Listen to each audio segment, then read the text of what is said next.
All right, and here we go. So welcome everybody to the What's My Thing workshop. We have a really interesting collection of people here today. Some of you know me, and some of you know Alex, and some of you know Tad, which is how Alex and I met. So I just wanted to give a really quick introduction so you know who's kind of running the ship right now. I am Allegra Stein. My website is allegrastein.com. That is likely where you registered. And my biggest passion, what I love most, is helping people take action on their big ideas. My favorite moment is when someone says, like, what I really want to do is this. And then my work is about, through a combination of both self-awareness and action, I actually call it micro action, I help people then move forward with their ideas.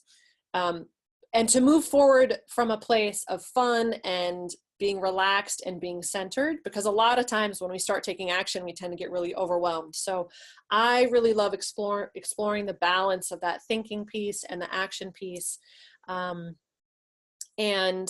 partnering with people on, okay, here's this thing, how can we then make it happen and bring it to life? My website, and I'm going to put just a few links now up front so you don't have to worry about them later, but my website is allegrastein.com, and I'll put that in the chat just so it's there for future reference if you want to see it and visit there at some point. I work with a gentleman named Tad Hargrave. Tad Hargrave has a business called Marketing for Hippies, and Tad knows Alex. And when Tad learned more about my work, he was like, you know, you should talk to Alex, because Alex's zone of genius is helping people figure out what that thing is. So if I love helping taking action on the thing, Alex loves helping you refine what that thing actually is. And I hear so much from many of you, like, oh, I want to be doing stuff, but what is the thing? It tends to show up in language like, what's my purpose? What's my passion? I don't know what it is. And there can be a lot of just emotional tension around that and trying to figure out what it is. So Alex and I connected a couple weeks ago and realized there is this amazing crossover in the work that we're doing. And there was zero question from me, like, that I wanted to invite him into my monthly workshop. I do a monthly free class. And I really wanted to turn the reins over to him so that I could share with my audience, and he could then share with his audience, and Tad shared then with his audience, this conversation that I think is really important, and really to give all of you this maybe new paradigm and new way of thinking about what your thing might be. So Alex's website, and I'm going to put that link over as well, his website is thebigdreamprogram.com. And I'm going to post that to the side, just again, so you have it all in one place. Before I kind of introduce Alex, I just want to put out there that this is a pitch-free workshop. We want to just kind of make sure that there's no elephant in the room, that we are not preparing for a big sales pitch. There's no, and now here's our thing we want you to buy. We really just wanted to show up and give you some new stuff to think about. And I really wanted to introduce Alex to my community and connect with some of his community as well. So the only thing that either of us ever have on offer is just that. It's an offer to connect further. And if you want to connect further with Alex's work, we invite you to visit his website. There are amazing resources there. He works with people one-on-one. He has some amazing digital products, and just a lot of different avenues to explore more of what he goes over today. And if you want to learn more about what I'm up to, you can do the same. You can visit allegrastein.com and feel free to explore. I have lots of different, again, avenues and ways of reaching me and connecting with the stuff that I'm up to as well. So those two links are to the side. And the only request that we're going to have for you today is that you share your feedback. That is our only request for today, is if you would please share your feedback on the workshop and what you learned today. It is through a Google form. That is the last link that I'm going to share, and it's the only one that I'm going to ask you to visit before you walk away from your computer today. So if you have to sign off, just visit there. It's 5 very quick questions, and it just will help us as we continue to develop future conversations and resources for you guys. So I might hop in and just share that link a couple times so you don't lose it. You could open it now and just have it sitting there, but that really would be amazing if you could let us know what you learned from today. So thank you in advance for that. All right, so let me turn it over to Alex and just give a quick little, well, and feel free if there are any questions, post them to the side and I will just make sure they get answered as we dive in. But just as a quick introduction of Alex, he has been running the Big Dream program for over a decade. He teaches many workshops across Canada and the United States and has really committed to helping people online around the world really figure out what it is that they want to do with their lives. He has over 1,400 people who have graduated from his programs, and he really has an approach that is unique and it's refreshing. It's extremely practical, which is why he wanted you to have a pen and paper available today, in really helping you figure out what your thing is. And to do so in a way that, you know,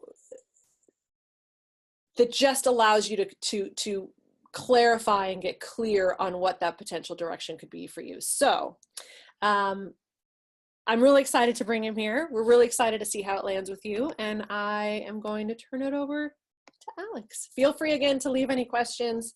Oh, the link says you need permission. Thank you. I will change the permissions in that document. And in the feedback form, I appreciate you saying so, and I'll take care of that now and repost it. All right, Alex, I'm turning it over to you. Oh, hold on, let me make sure you're unmuted. Wait, whoa. There you go.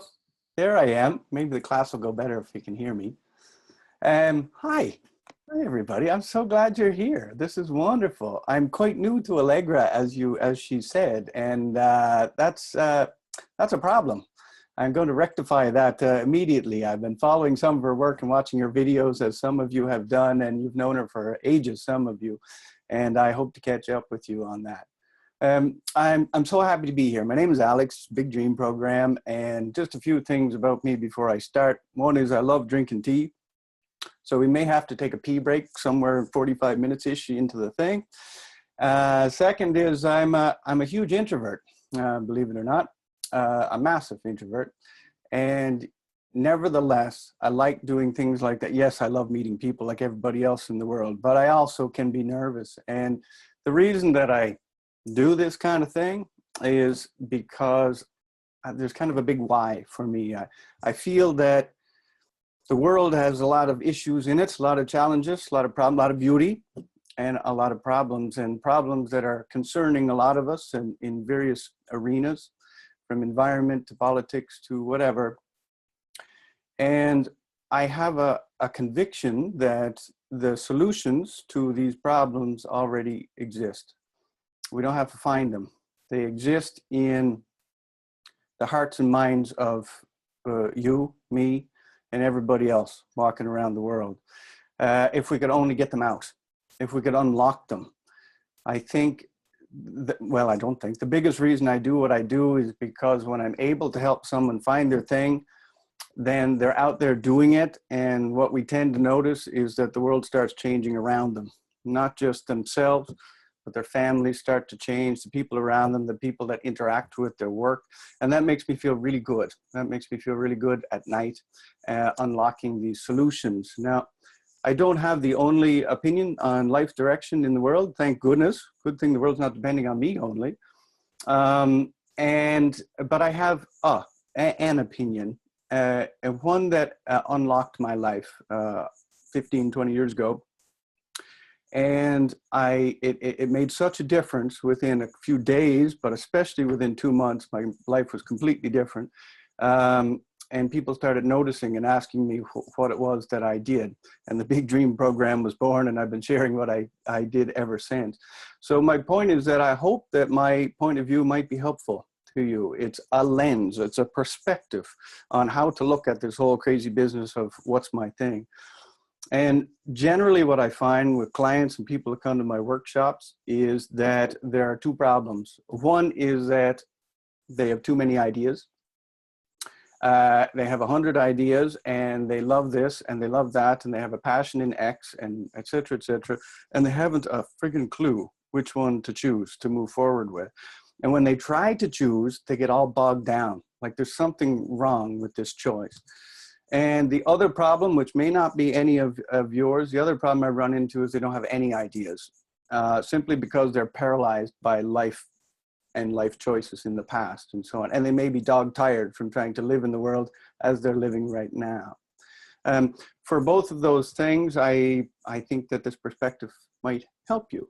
I'm going to share stories, some real ones, some tales, and I'm going to weave a structure through it. And at the end of this workshop, even during it, if you fall asleep halfway through and don't make the rest of it, I hope that you still get enough in the first half of the structure to see how I'm thinking about this. That has been so helpful for me and other people. Drop things into the chat box. If I'm chatting away here, I mightn't see them, but Allegra would draw my attention to them, or I might see them. But let's start with a story, okay? Let's imagine there's a man that's working in an office for the last 10, 15 years in the insurance world in Nova Scotia, Canada, and hates it, doesn't know what else to do.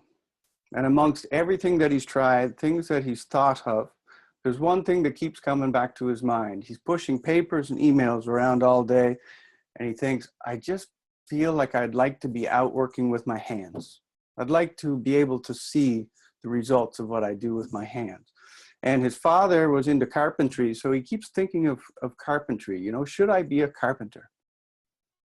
He's thinking about that, wondering about training to be a carpenter, etc. Now, I have a question for you, if you would indulge me. When I just said he's thinking of being a carpenter, could you put in the chat box what you pictured when I said carpenter? I'll give you half a minute to put in what you thought, what vision you had in your mind when I said that. What's he doing in that vision? Wood shop, cabinet maker, making a chair, Jesus, woodwork and construction, building houses, doing custom cabinetry, a man standing at a sawhorse with a plank and a handsaw, nice, Anna, running his hand over something he did and it feels good to him, nice, Femi. Birdhouses, someone who's making beautiful furniture, woodworking, sawdust, thanks, Allegra. Therein lies the problem. Being a carpenter is just a theoretical word. It has no bearing on what this man is actually going to be doing on a Tuesday. And figuring out to be a carpenter is not what he has to figure out.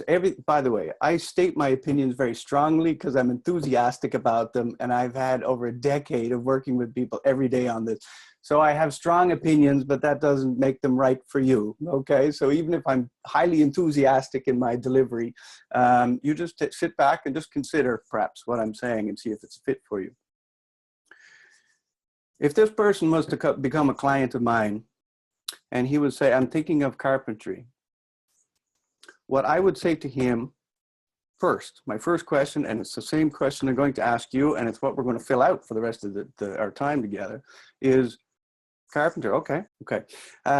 This guy wants to be a carpenter, but as you listed in your things there's a lot of different ways to be a carpenter. And my point is that some of those ways are going to make him very unhappy. They're totally not him. Some of those ways are going to make him very happy. And so what I'm leading up to here with practical ways to figure it out is at the end of the day, what this guy really wants to figure out is his daily life. He wants to figure out what he's going to be doing on a Tuesday, with whom, and why. So it turns out perhaps that this guy, what he really loves to do is, as someone mentioned, being in a workshop. Let's imagine a workshop in the backyard, but he also likes parents and kids, or just kids or something. And so he does his thing, perhaps cabinet making and so on, but he also teaches workshops. Parents bring their kids by, teaches workshops on woodworking and so on. And all of a sudden we start talking about that. That's a completely different matter than this guy showing up on a building site with a whole bunch of masons and plumbers and electricians and working on a building site for a contractor all day. Very different things. You see what I mean? So one of the main problems with asking what is my thing is most of us try to think of a thing. So we try to think of a title. Should I be a yoga teacher? Should I be a Reiki master? Should I be an accountant? Should I be a carpenter? Or even if you go into projects, should I start a charity? Should I start an app? Should I do whatever project? It's the same thing as this carpenter, in my opinion. First thing we have to figure out is, what do you want to be doing on a Tuesday and with whom? What does that look like? And then we can figure out what business or project works for someone like you and will work well in someone like yours, your hands. Is that all right? That's it. It's the end of the workshop. Yeah. No, I'm kidding. All right. But that's philosophical at this point. So how do we actually practically figure this out? So I'm going to go through some stories and some points that I believe will help you, certainly help myself and a lot of clients figure out what they want to be doing on a Tuesday. And as a result, just like this guy, figure out exactly what their thing is. My thing is the backyard wood shop where I teach kids how to do carpentry. See what I mean? So we went from carpenter to thing. All right. I was a commercial diver for 10 years. Incidentally, my accent, I'm from New Brunswick, Canada, and people speak very strangely there in the first place. But then I spent some time in university, Newfoundland and whatnot, and people speak very strangely in Newfoundland. And then commercial divers. So I worked in different places like the Caribbean, and I ended up 7 years in Ireland, diving off the coast of Ireland. And so I'm just a mutt now. My accent doesn't really fit in anywhere. I had a friend in Ireland, another diver. He said, "Alex, you just sound like a bad actor trying to do an Irish accent." Thank you. Thank you so much. Thank you. Where was I going? Oh, yeah. So I was a commercial diver for 10 years. And I tell you what, I wonder if any of you have fallen into this position. Have you ever found yourself doing a career for 10 years and then look back and think, how did I get here? How was it that 10 years passed? I made a decision for a year or something, and all of a sudden, life has happened. If a career counselor had got a hold of me before I made that decision, the two things I hate most are being cold and alone. So I spent 10 years under the Atlantic, freezing my ass off by myself. So that was the commercial diving thing. And I was asking the same question as a buddy in the insurance office. Except that it was more like 20 years, 25 years. Yeah, I'm getting to that, in fact. So I was asking the same question, what would I like to do? And I thought of a lot of things. And a weird twist of fate found me on a Reiki level 1 course, of all things. And I was completely not even open-minded to that kind of thing. I won't go into the story, but I found myself on this weekend, myself and 18 women, taking Reiki level 1 in Galway, Ireland. And here's what happened, is although I was closed-minded to it, I really liked the teacher a lot. I really respected her. And I was going to walk out at one point because I was so not into this, whatever they were talking about, all this woo-woo stuff.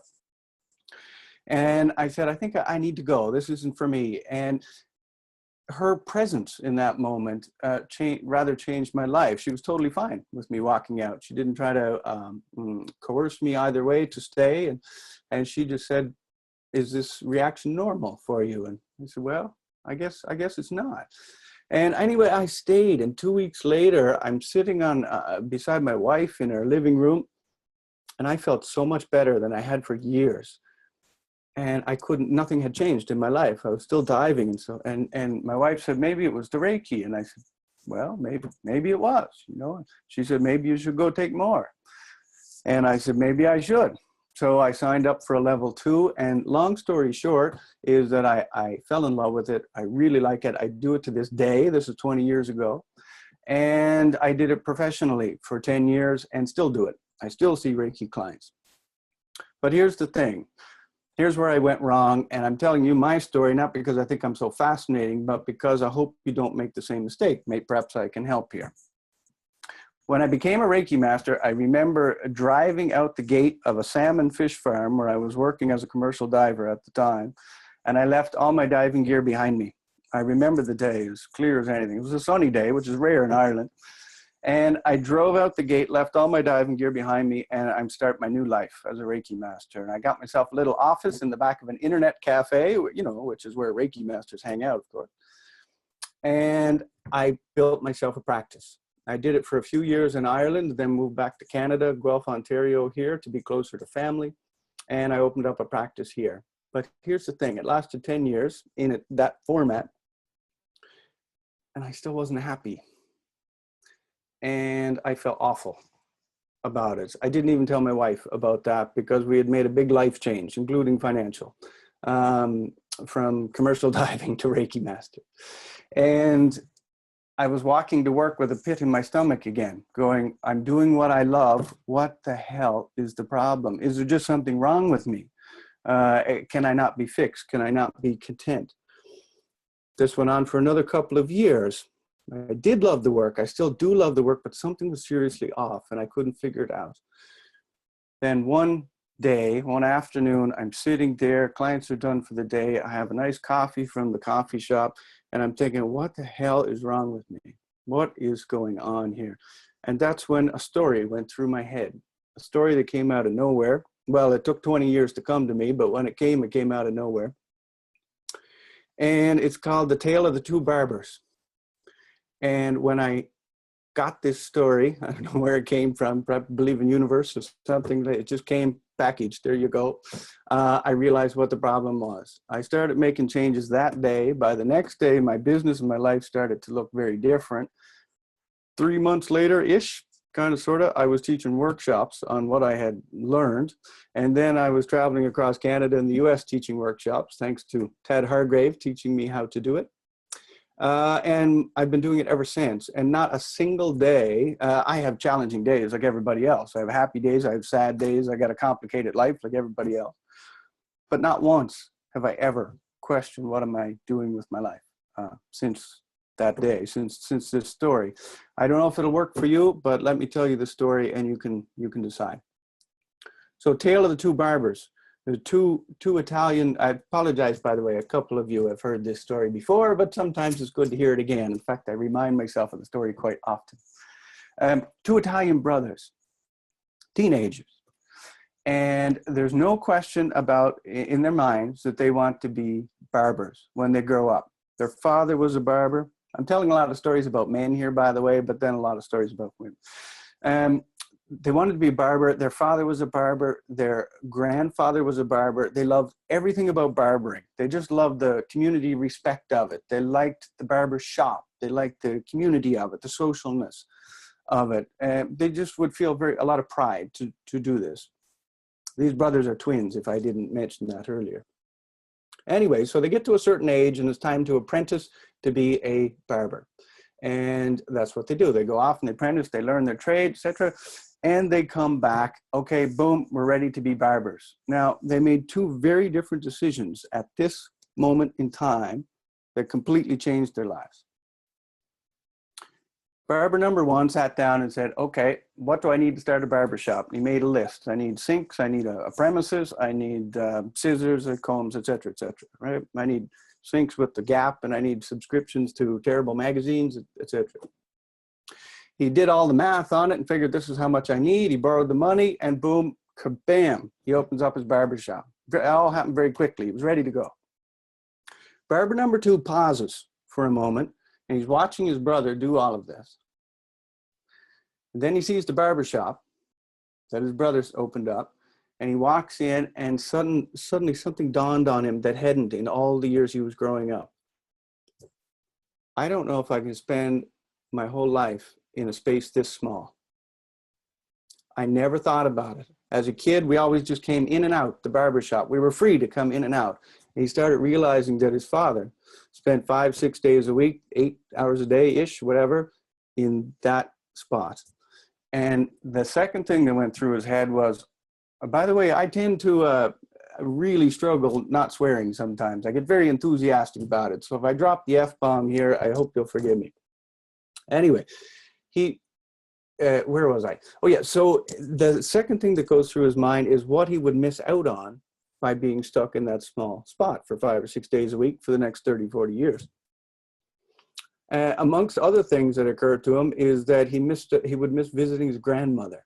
So this brother has a way with old people. Old people just love him, and he loves them. And he has all kinds of patience to sit and listen to their stories. And old people really treat him really well and give him cookies, you know, and treats and tea and that sort of thing. And he visits his grandmother quite often. He started to realize, oh shit, I won't be able to visit my grandmother as much, and all of these other things that I love doing. And then this very important thought went through his head. It was, old people have hair too. And he remembered that his grandmother talked about how it was getting harder and harder to get out to get her hair cut, her hair done, as she got older. And he thought about this for a minute, and then he did the math in his head. He thought, to cut old people's hair, I could visit them in their homes. Maybe I could even go to old age homes. All I would need is scissors, a comb, and whatever, like this very tiny list of not very expensive items, and I could try this out, he thought. And if I'm wrong, then I'll go back and open up a barber shop like my brother did. Now, fast forward 20 years to a Friday. Barber number one is sitting in his barber shop. He locks the door, done for the day. He puts the closed sign up, and he goes and he sits in a chair. And he's got his head in his hands, and he feels weary.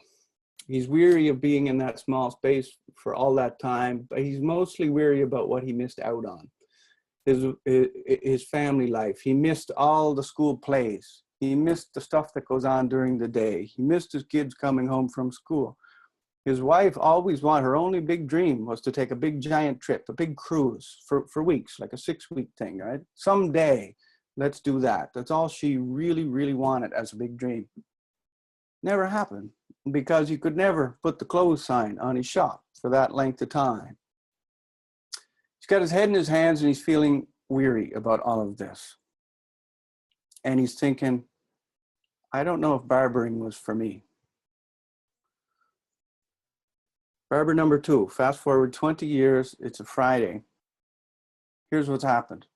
Barber number two starts with his grandmother all those years ago, cuts her hair. She loves it, and she loves him, and she tells all her friends. First thing, he's got these people calling, they want their hair cut. You cut so-and-so's hair, can you come cut mine? And because he's so great with old people, and they just love him, and some of them are lonely, bless them, they want their hair cut even when doesn't need cut. They just want him to come visit, right? So he starts this, and of course the old age home catches on to this, and so every Tuesday, for the most part, he shows up at a certain time, and people line up and they get their hair cut. The whole thing cost him so little. He had very few overheads. He had complete freedom of his time. If he couldn't make it on a Tuesday, he called and said, I can't make it on a Tuesday. And he visited old people. But something even more important has happened. He's got a great lifestyle, and he and his wife did take a trip, in fact, several. But something way more important and meaningful and impactful, is that a word, has happened. He started to think. He used to come home at night and tell stories to his family over supper about what so-and-so said today, what Myrtle said today. These gems of wisdom or humor or these cool things that these old folks share with him because he's a great listener. And he noticed how much of a difference it made in his family. His kids, his wife, everybody laughed at these stories, or you could tell that they were learning something, some lesson from this story, you know. And he said, I wish I could share this more, you know. These old folks, no one's listening to them. It's a treasure and nobody's tapping it. And someone convinces him that he should write a book. And so all he needs to do is, at the end of the day, write down some of these things. And then when he has enough, put a book out, a local book.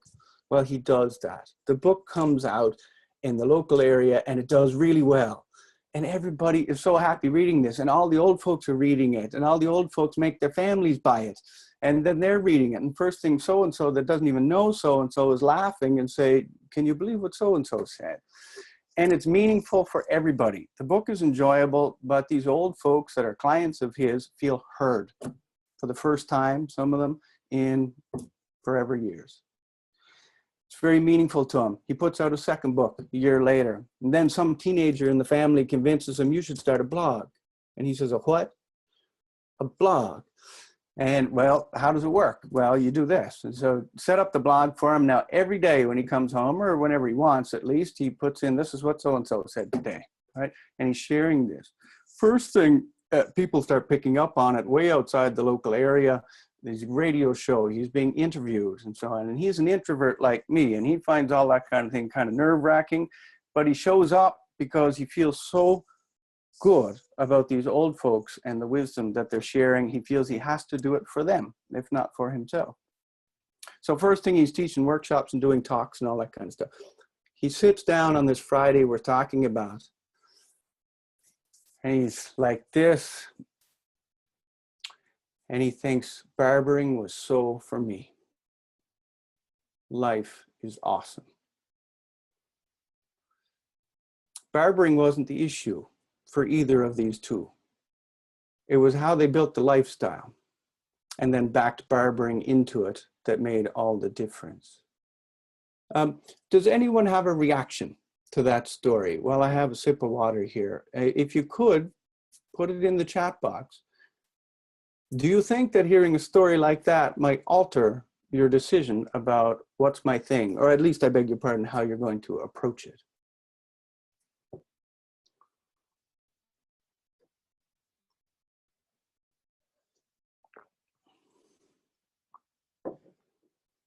Just sitting here thinking, thank you, Allegra, about all the things I'd like to be doing more of and how I could reshape my work into that. Lori, that's very nice. In my life, the changes I need are usually not so radical. Suzanne, internal versus external expression. Oh, that's nice. I like that. And Jenny, it's a shift in perspective, in framing. Right, right. So I realized when that story came to me, I'm still drinking the same coffee. It all happened fairly quickly. And I thought, I'm a Reiki master. I love my work, but I just built, for the last 10 years, in fact, a Barber #1 situation. I built myself a Reiki practice like every other Reiki practice that I knew of. Go get yourself a premises, set up your table and your desk, your website, and there you go. That's how to be a Reiki master. That's not true. How you design your daily life and then back Reiki into it. So a couple of years later, I was in Honduras, teaching Reiki and doing Reiki sessions at an HIV clinic in Honduras. That's another way to do Reiki. And now I do it in my home. And I don't have to worry about the office. And I'm home when the kids get home from school, things like that. Anna, about bookkeeping, right. After 30 years, I hated it, but through working with Alex, thank you, and a business coach, I have found a way to love it again. I teach it now instead of just doing the lonely part of dealing with stacks of paper. Right, I remember that, Hannah. Terry, love the story. Have started down this road with art as my barber job. Right, right, got it. Okay, thank you. Did I miss anyone? Yes, I miss Danny. I love the idea about how to spend my day. That's what allowed me to get out of corporate. My challenge is still that I'd like to do A, B, C, D, E, and F and X, Y, Z on Tuesday. Haha, yeah, I'm getting to that. That's what's next. All right, take a stretch, everybody, before I launch into the next bit.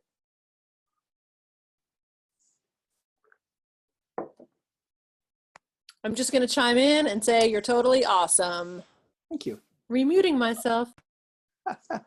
Thank you so much. Okay, so now we have to figure out, if you like how I'm approaching this, regardless of how far down this path you are, my guess is that you're on this call because there's some further part of this path that you want to be on.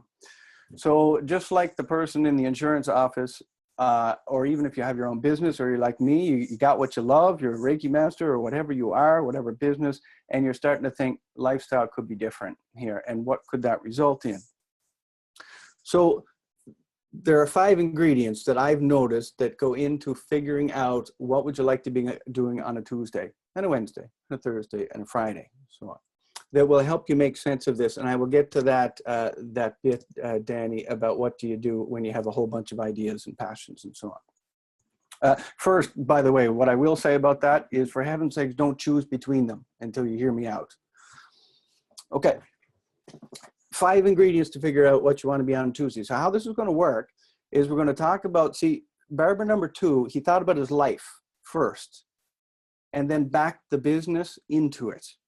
If you're going to build a garden, why build a garden that has no life left in it? That's a monocrop, and we all know that's bad for the world, right? So build a life first, and then back the business into it. Okay, so number one about making these decisions, and I won't go into these very deeply because I want to go into number five very deeply. Number one is your big dreams. Maybe write this down. Number one is your big dreams. Here's what I found with these 5 things, including big dreams.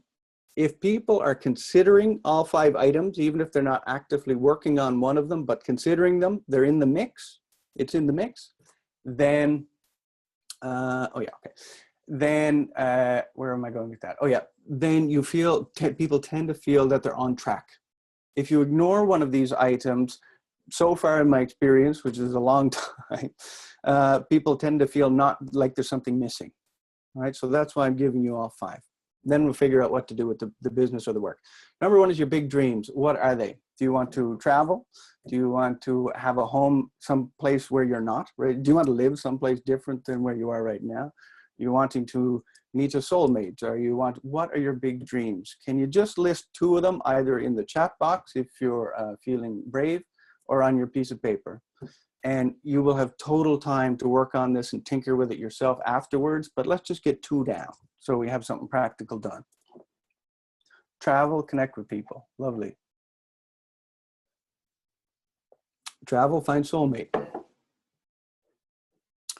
Move south, travel. got a lot of gypsies here. A work life that is portable, Anna, right?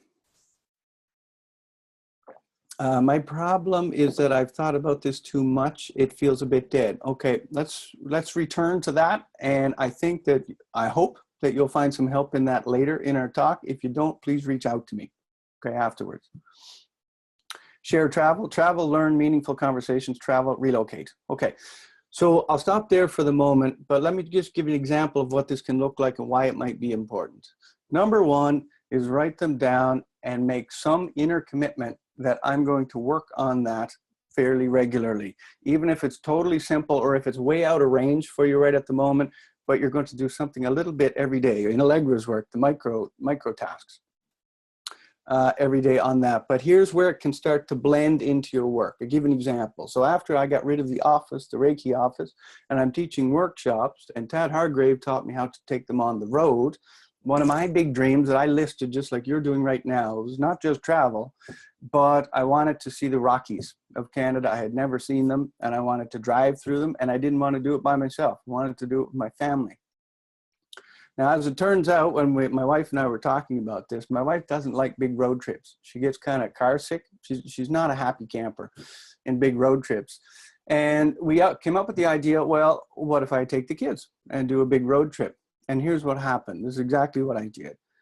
Packed the kids in, and we did a 6-week road trip all the way across Canada from Ontario to Jasper, and then back again, and past Ontario, went all the way to Nova Scotia to the coast, and then back to Guelph, Ontario again. We had a tent in the van, we had food in the van, and I taught workshops all along the way to pay for it. And I never would have thought of that had I not been thinking of the Barber, number 2. So you just talked about big dreams, and it doesn't matter what yours are, but there may be a way later in our talk for you to begin weaving big dreams into your daily life, perhaps including into your work. If I have a chance, I'll tell you about the wilderness yoga and food experience that was like that. So big dreams. Now, I'm going to move on quickly from that because you get the idea, and I want you to get the most practicalness out of it. Ideally, I want you to walk away from this today with a complete structure, and then kind of fill in the blanks, fill in some more big dreams, think about them a little bit more, but you have the structure. Ingredient number 2, I call these ingredients JRs. They stand for Juicy Realizations. And JR number 2 is lifestyle. So like Barber number 2, yeah, right. Thanks, Allegra. What would you like your daily lifestyle to be like? Even if you don't achieve it for a month or a year, but you can tinker with it. You can keep adding things. Examples. You would like to have more time to do yoga or meditation in your life. You would perhaps like more family time. You would like more outdoors than what you have now. You would like more country than you have now. Lifestyle ingredients. Can you just list 2 things on your page or in the chat box that occur to you when I say, what would be beautiful lifestyle ingredients for you if you could create them? And if you already have some, then tell me what your dreams further in that are. More time for art. Jesus, that's a great example. Sleep till I wake up. I like that. Mornings to myself. Right. Perfect. Time for exercise, art, great food without guilt, outside with the dog, nature, including working outside and just being outside, and art, and my morning mojo. I like it, Danny. No 9-to-5 job. Okay. Pardon me. Excuse me. Run my day exactly as I wish. Time to explore my life, not just work all the time. More time for, God, you guys are doing wicked. All right. So practical point here is take those 1 or 2 things that you wrote and commit that I'm going to make one move in that area over the next couple of weeks. If you want perhaps more yoga or meditation or outdoors in your life, then see if you can find a way to start building it now. Ideally, this structure that I'm laying out, if you like how my point of view, this structure is your thing. And you can infinitely tinker with the ingredients that are in it. Add things as they become new to you. Get rid of things that you're done with. Okay, so there's some kind of loud noises there. Is someone off mute? Maybe you can work on that, Allegra. Okay, ingredient number 3. You're going to love this. The who's in your life. So not like Cindy Lou Who, well, it could be that too, but I'm thinking about the people that are in your life. Do you want to make, who are they? Do you want to make time for them? And the who's are in 2 categories, which we'll get into later. It's the who's that you spend time with, like close personal people, and also the who's that you interact with in your work, whatever that is. All right? And sometimes there's overlap there. But here's an example. There was a woman years ago that we were talking, and what she was thinking of career-wise was to be a music therapist in the hospital system in England, in Britain, in Wales, actually, I beg your pardon. And so she looked into it, and she was going to have to study for 4 or 5 years. She has 2 children at home, single mom. And she was going to have to study for X amount of years on Open University to do it. And when she was finished that, the job opportunities in the hospital system were typically 9 to 5-ish, even 9 to 6 sort of hours, 5 days a week. That was what was expected. When we talked about it, we were talking about the who's part, this ingredient number 3, she just loves being around her children. And they were both in school. And she was going to be terribly sad that she wasn't going to be able to be there when they got home from school. Her family life is very meaningful to her. And this was a big conundrum, a big problem. And so this is the kind of ingredient, we did work out something for her, which worked out great. But this is the kind of time now, just like Barber number 2, thinking of his grandmother. This is the time to start thinking of the who's in my life. So it can play out in different ways, like me taking my kids on a workshop, but it's also me being able to work from home, which makes a big difference. Well, now let's talk about who's that you want to work with or that you want to improve who you work with. And I'm saying whether it's a business, whether you have a job and you're looking for some different kind of job, or if you don't need money and you just want to set up some form of project, you want to make some kind of contribution in the world, it's got to be for a somebody. Here's an exercise for you. What if you were locked in a coffee shop for 4 hours? If you hate coffee shops, then just choose a different environment, a meadow or something else, a gym. If you're locked in a coffee shop for 4 hours and they won't let you out, and there's a bunch of people in there, what if they came to let you out after 4 hours and you didn't want to go because it was so much fun in there? You absolutely adored the people. You made new friends. They're just your kind of people. And what went on in the coffee shop, you just adored. It was everything you're interested in. The topics of conversation, maybe there was yoga going on in the corner. Maybe there was people writing music in another corner. Whatever your interests are, they were in that coffee shop. They came to let you out after 4 hours. You didn't want to go. Who was in the coffee shop? What kind of people? Personality-wise. Can you write a couple things in the chat box again or on your paper about what kind of personality of people would have you in that situation where you didn't want to go because it was so much fun? Humor. Allegra, thank you for typing that out, that question out. Change makers, visionaries. Carmen wants Allegra in her coffee shop, if I'm reading that correctly. That's very nice. Artists, great speakers, cool. Honest, kind, non-judgmental people. Creatives, Carmen. Positive, encouraging. Okay, so now we suddenly know what kind of people you're going to design something for. You're going to work with. Okay, now that's ingredient number 3. We'll touch on it again when we circle back around. Good dancers. I love watching good dance. Well, see, there's a great example. So Allegra mentioned something that is not just personality based, but it's a thing based, you know, dancers. And so in her coffee shop, there would be dancers. That's perfect. Okay. Danny agrees. All right. So ingredient number 4, and then I'll show you how to put all these things together. But these are the kinds of things that would have gone through Barber number 2's mind when he made his fateful, beautiful decision to do barbering in the way that he did it. Number 4, I think you're going to appreciate this, is your energy. What nourishes you? And I'll give examples in a moment, but just mark that down for now. Your energy. There's overlap between all of these 5 JRs. You'll see that. But let's think about it a little bit separately. What gives you energy? If we are going to design a life and build a business, put a business or a project into it, then we need to know what gives you energy. Is it outdoors? Is it yoga? Is it meditation? Is it some kind of spiritual pursuit? Some kind of church? Is it athletics?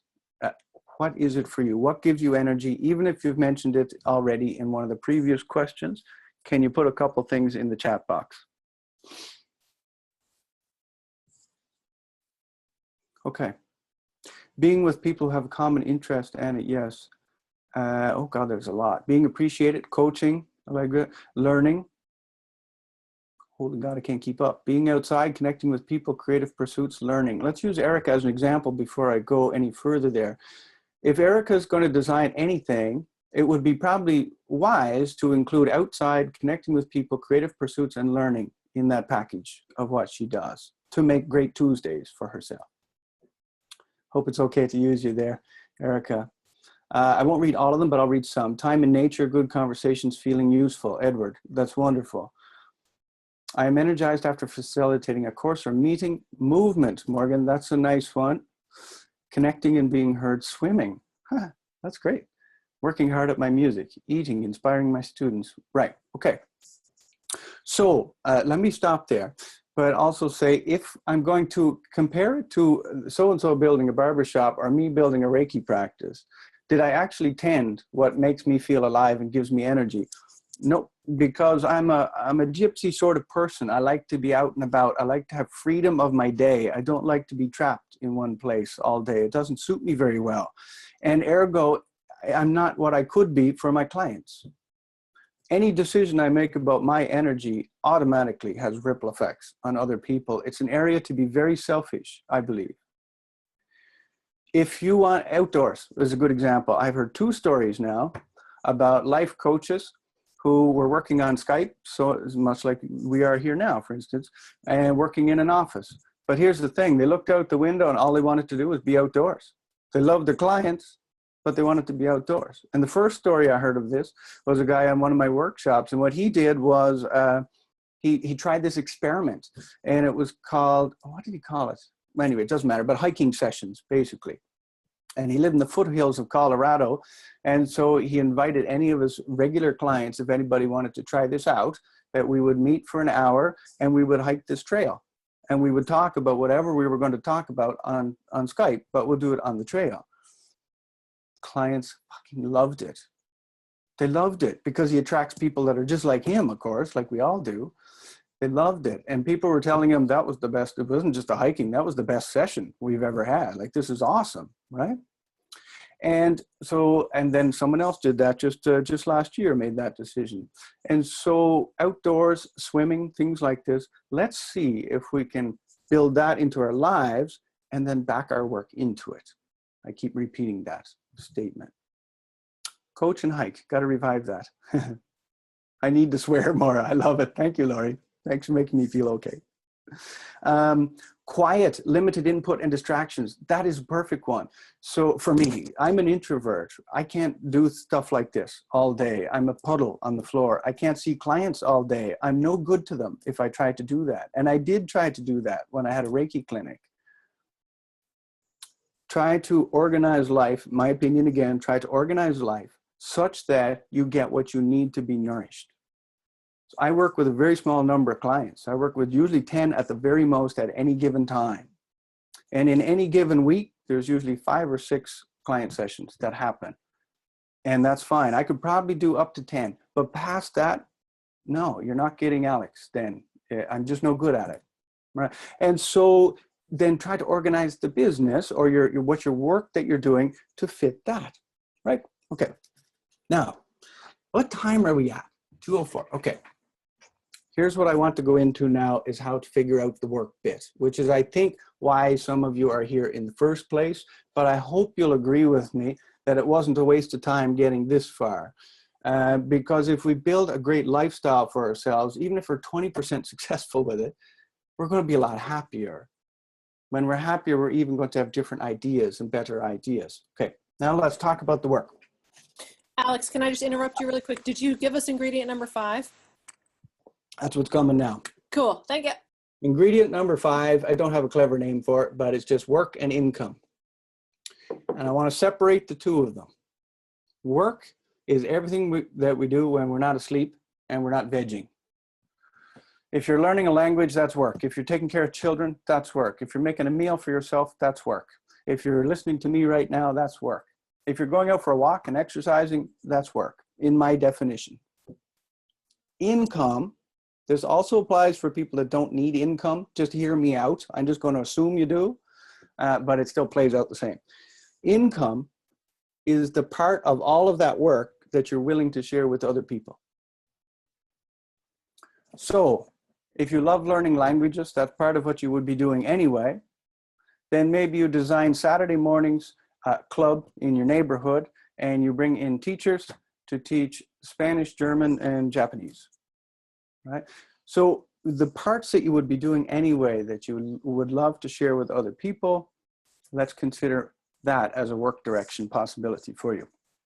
Okay, so how will I start here? Can you please list in the chat box some of your favorite interests or skills? Don't list skills if they're kind of boring to you. Just some of your favorite passionate interests and skills, whatever they are. Things that you would be loving to do on a Tuesday anyway, even if nobody was there. Coaching trivia queen, Anna, nice. Writing, taking art classes, ancestral health, lifting weights, very cool. Mentoring young people, Laura, lovely. Hand knitting, that's great, Edward. Hand knitting, reading about stuff, perfect. Sharing inside out understanding, sewing, reading, taking pictures, hanging out with kids, working out. Okay, this is wonderful. Making jewelry, painting, walking outside. Okay. Here's what I'm going to say before we start talking about income and work. I'm going to share that I believe there are 4 ways to make money. Again, this applies to people that don't need money, but let's just go with that. 4 ways to get money that I'm aware of. 1 is someone gives it to us. So it could be a grant, a very kind person in our family or life. It could be some kind of government assistance. It could be crowdfunding.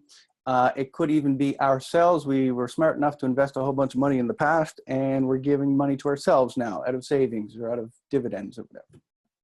Someone gives us money. Number 2 is we get a job of some variety, part-time or full-time. And of these four, they're all equal. There's no hierarchy here. It's just you can choose between them and probably blend a couple together if you like. Number two is you get a job of some sort. Number three is what I call the first layer of self-employment, and it's selling a product or a service. You sell Reiki sessions, you sell life coaching sessions, you sell art classes, you sell massages, you sell objects of some variety, hand knits, food, etc. You sell a product or a service. Number four is the way that set me free, the way that sets most of my clients free. This is the reason I'm getting back to, darn, I can't remember who said it, but what if you have way too many interests and passions? And I assume that applies to a lot of you. This number fourth way is the thing that sets most of us free who have that problem. And it's the reason we couldn't choose in the past. And if we tried to choose, we felt something was wrong. The fourth way to earn income is to design experiences for people.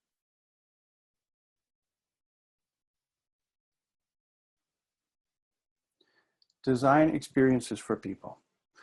Quick example, massage therapist. Before we talk about number four, we're talking about number three. What do you do? Well, I'm selling massages, and I'm coming to you because I'm not entirely happy, etc. We talked about all the other things like our favorite who's and so on beforehand, designing experiences for people. We started to talk about one of her favorite who's are brand new moms. She loves working with brand new moms, and she's quite gifted at it in the massage, with massages. And so she started, if we look through the lens of instead of what do I do for the world, designing experiences for people forces us to think of other people instead of ourselves. So when she started brainstorming, designing experiences for new moms, well, I do the massage already, okay, so that's a given. That's my bread and butter, and I love it. That's good. And I might choose to spend more with that kind of person, actually. But also, I think that I'm going to change the room up a little bit, and I'm going to bring in a fireplace, and I'm going to have plants. She started thinking about how to design the experience for the client coming in, right? But here's where it took off, and here's where she went from not having a thing to having a thing. Is designing experience for people. What happens after that client leaves your massage studio and then they don't come back for 2 weeks or a month or something? What else is going on in that person's life, that new mom? And so one of the things that she came up with was the freak out bit. I'm a parent, so with small children, there's the, oh my God, I'm freaking out right now, I can't do this. She thought about, what about mini meditations that I could give them or sell to them even as a package, and for different things, like what to do when your child is doing X, what to do when, and then it led to other things like essential oils and things that would be safe and great for brand new moms. So all of a sudden, she's not thinking about massage anymore, she's thinking about designing experiences for a kind of person. You can probably see what I'm seeing here is that all of a sudden she becomes a very useful resource for a certain kind of person, and she gets known for it. And she loves it. And here's the thing, there's no limit on her curiosity and her passions now.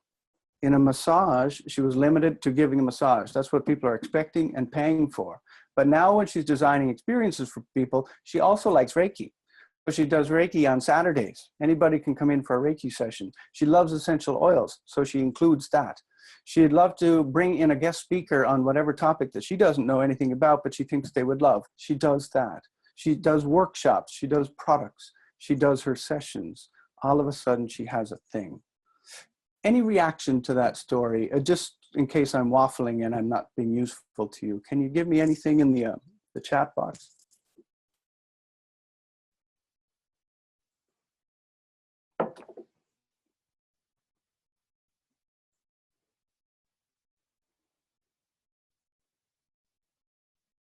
Okay, so I won't read all of them, but I'm just getting some of the later ones. Love it. It fits like a glove for me. Thanks, Alex.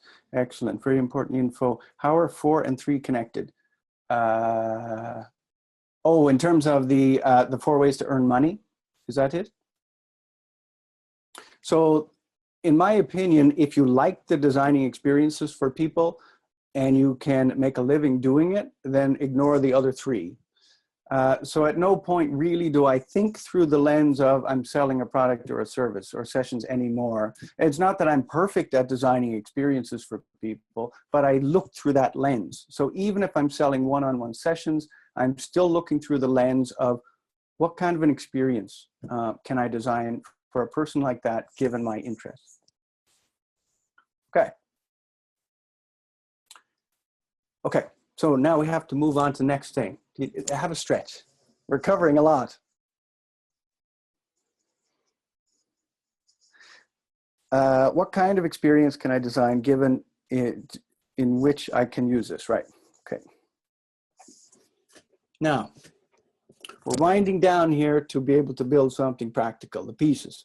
So you got your 4 ingredients that came before work and income. They were big dreams, lifestyle, the who's we want to spend time with, and our energy, outdoors versus indoors, meditation time, etc. Okay. Now, work and income is like that coffee shop scenario. If you're going to be sharing something with the world, what kind of people would you like to spend your days with? Because it's going to happen on a Tuesday. You might as well enjoy it, the kind of people that you're going to be with. The next stage here is to choose vehicles. So I'll tell you what a vehicle is. Tad Hargrave and I managed to list 70 of these ages ago. It means when you interact with people, with your interests or your work, you have a choice in how you interact with them. You could do online sessions if that appeals to you.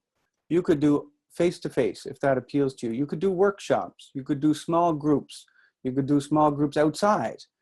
You could do it with a slight distance between yourself and interacting. In other words, it's not live. So you could write e-kits like I do. It's great for introverts, by the way. You could write a book. You could create music. You could create art that depends on your time right now, and then it interacts with the person later. Does that make sense? So vehicles.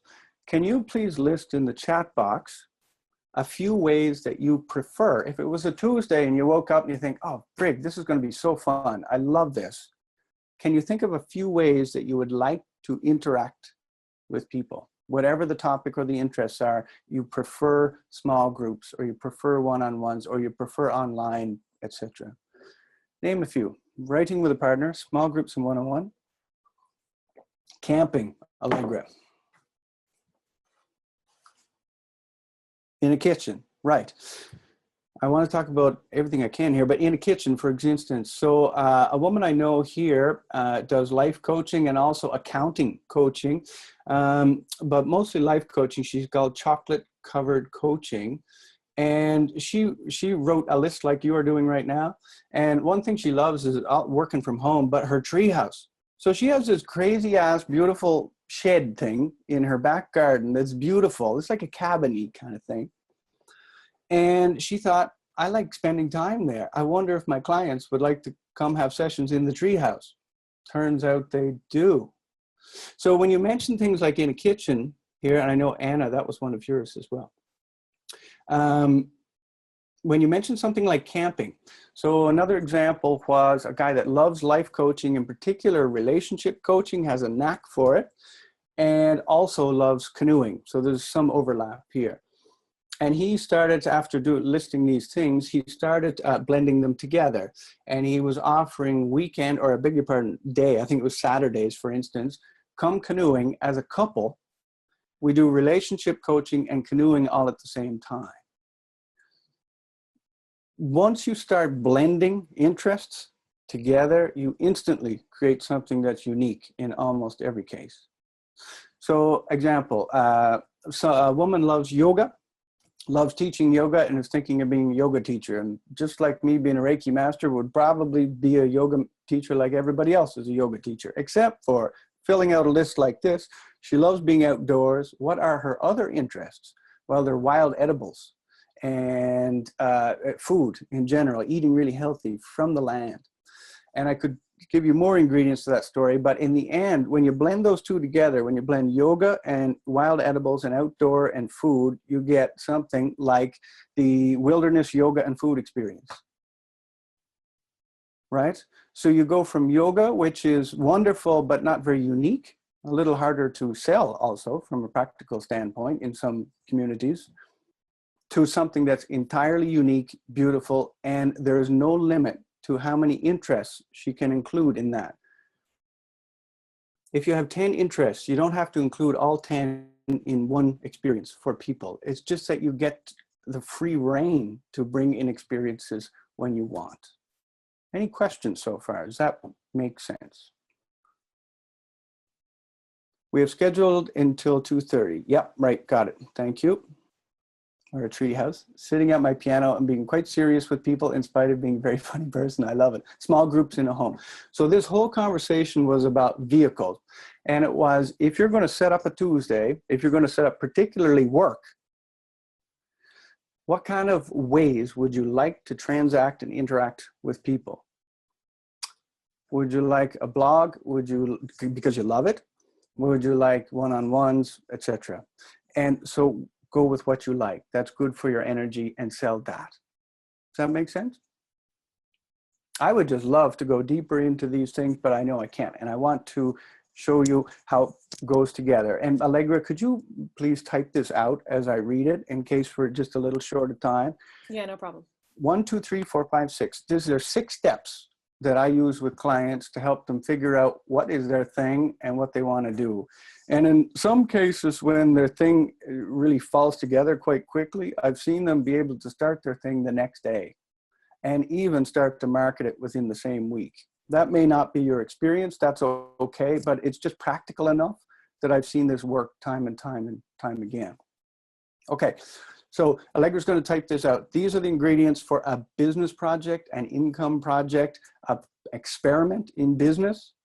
Here you go. Number 1 is lifestyle, your lifestyle. We already talked about the reasons why. You got to build it from you up. Number 2 is what kind of who's, even if it's just personality. You don't know if it's moms or dads or parents. You haven't really narrowed down a niche yet. Go to Ted Hargrave for that, perhaps.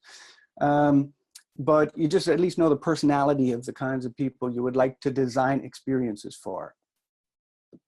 Number 3 is list your interests and skills that are important to you. So yoga, wild edibles, etc., etc. And those are your list of ingredients that can go into whatever experiences you design for people. And I suggest blending a few of them together. Number 4 is the magic wand and your big why. Now I'm going to say this quickly because I think you'll get it fairly instantly. If the universe was giving out magic wands right now, and giving out a lot of them, with your magic wand, you could make a fairly significant contribution or difference in the world, in one area of the world. Can you tell me what would make your short list? Don't worry, other people have magic wands to help with other things. What hits your short list? And feel free to type some in if you want. Could be environment, could be climate, it could be peace, it could be politics, it could be family life, it could be war, it could be something more local in your community, it could be hunger. It could, what difference would you like to make with your magic wand?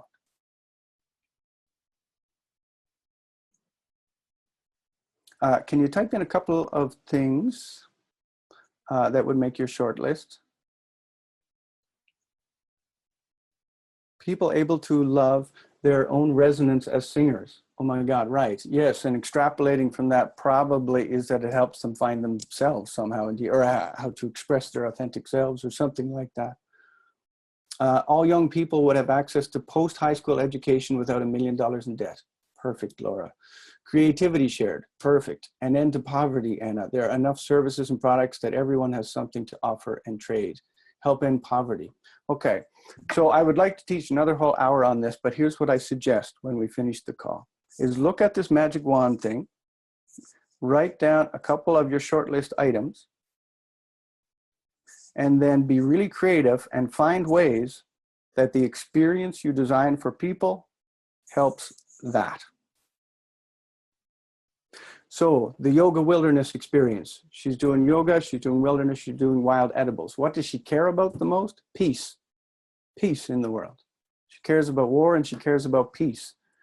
And she, from her point of view, one of the biggest problems with peace is people are not connected to their body and connected to the land that we were on. That's her view on this. And so come to the Wilderness Yoga and Food Experience because you'll love it. And this is all the things what we're doing. And in my view, it's for peace. We're contributing to peace in the world. And maybe she could even add an active element to that, in that 10% of the money that is brought in from this experience goes to some organization in the world that's actively working for peace, for instance. Okay, so to recap so far, you get your lifestyle, the who's you want to design something for, the interests and skills that you have, all of them. The magic wand, which is your big why, that's where you get the meaning, the contribution, and the single focus. This is what I'm doing in the world. Okay, we're almost there. The next one is vehicles. Choose how you want to interact with people.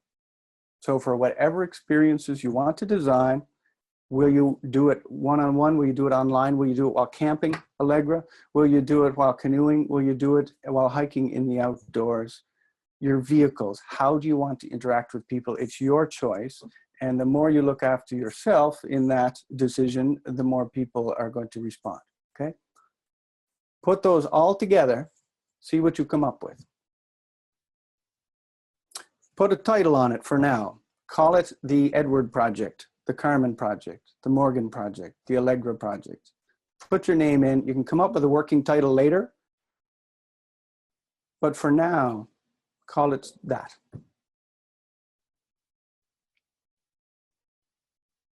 And finally, put something together as an experiment. Tad Hargrave and I call these income projects or income experiments. You don't have to figure this all out at once. It's probably not a good idea. You want to tinker with this. Put an idea together and say for you, you came up with something that includes music and moms, and it includes outdoors and something that you figure out how that could work. You put a vehicle into it, like we're going to meet on a Saturday in a small group format, for instance. The last step, put it together and send an email to your friends. Or post on Facebook if you're feeling brave and say something the equivalent of this. This is something new I'm trying. Do you know anybody that might be interested in this? Here's what it looks like. Then you list the thing you came up with and see what happens.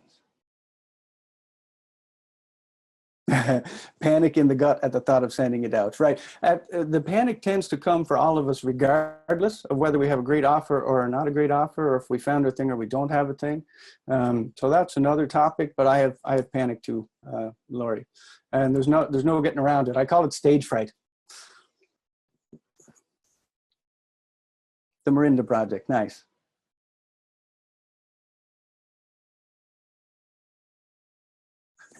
Missed this one. For moms to be able to hear their rhythm while taking care of their family through spending time in the garden with nature's cycles. Holy frig. Okay, Maria, there's an example if anyone sees that in the chat box. For moms to be able to hear their, that right there from where I'm sitting is an Insta business.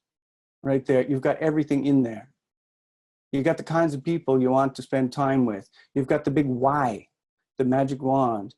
You've got how it's going to look and what you actually do. You're going to spend time in the garden with them. You're going to do other things that are related to that. Maria, totally, right. Now, I had a lot to say and a lot I wanted to teach. So let me just recap real quick, okay? There's 5 things to figure out in terms of our life: big dreams, lifestyle, the who's, our energy, and work and income. And then the work and income was like the locked in the coffee shop scenario. It's just put all your interests and passions together, organize them to teach to a certain kind of person, figure out how you want to interact with that person, and have a big why, and then send out an email. That's what I suggest. If you like my approach, that is. Alex, it's so awesome. I didn't know it would take quite this long, so I apologize. I'm not having, so much time for questions. That sucks. I apologize for that. I think everyone's minds are flowing with so many things. It's incredible. I can't stop. Crochet retreats for people who want to make toys to donate to charity. Holy God. See, look at this. This is wicked. I've seen several things in this list here that, in my opinion, could come out tomorrow. Please be aware that you don't have to figure it all out at once. I don't. I like meditation as well, so I also teach meditation classes. I also do meditation with, you don't know that. I didn't talk about it.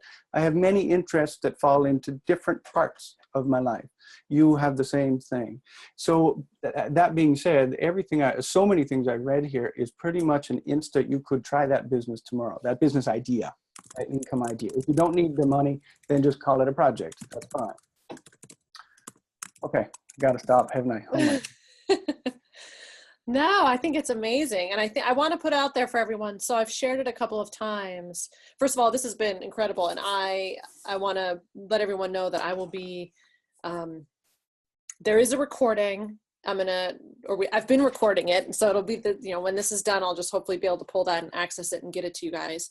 As I've mentioned before, that this conversation really it opens up a lot of places that people could explore. And that's really, again, like I mentioned at the beginning, what Alex and I want to put on the table to offer to you, that if this is resonating with you, that feedback form that I've shared before, I will put the link once more. Please open it up, have it just ready. So when you log off of here, you can hop over there and share your thoughts on it.